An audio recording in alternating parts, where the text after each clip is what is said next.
আসসালামু আলাইকুম ওয়া রাহমাতুল্লাহ। নাহমাদু ওয়া নুসাল্লি আলা রাসূলিল কারীম, আম্মা বাদ। বিসমিল্লাহির রহমানির রহিম।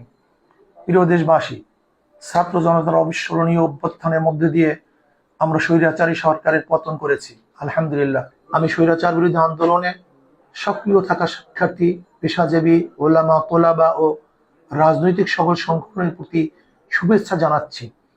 গভীর শ্রদ্ধার সাথে স্মরণ করছি স্বৈরাচার বিরোধী আন্দোলনে শহীদ হওয়া সকল জাতীয় বীরদের। প্রিয় দেশবাসী, নিদারুণ বাস্তবতা হলো আমরা এখন এক গভীর সংকটের মধ্য দিয়ে সময় পার করছি। এমত অবস্থায় সম্মিলিত প্রচেষ্টার মধ্য দেশকে এগিয়ে নিতে হবে। দেশের সকল শ্রেণীর পেশা মানুষকে দেশ গঠনের সজাগ ও সক্রিয় থাকতে হবে। প্রিয় দেশবাসী, আমরা ভেদাভেদ চাই না, হানাহানি, মারামারি, হিংসা, বিদ্বেষ চাই না। আমরা চাই সকল শ্রেণীর পেশার মানুষকে নিয়ে প্রিয় বাংলাদেশকে এগিয়ে নিয়ে যাব ইনশা আল্লাহ।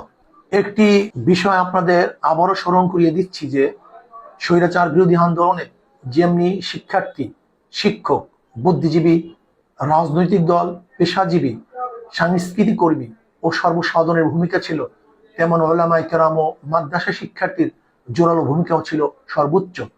তাই আমরা আসন্ন অন্তর্বর্তীকালীন সরকারের সর্বজন গৃহীত বিভিন্ন পেশাজীবীর অন্তর্ভুক্তি পাশাপাশি এদেশের সকল গণমানুষের প্রতিনিধিত্বকারী ওলামায়ে কেরামের মধ্য থেকে প্রতিনিধি রাখার জোর প্রস্তাব করছি।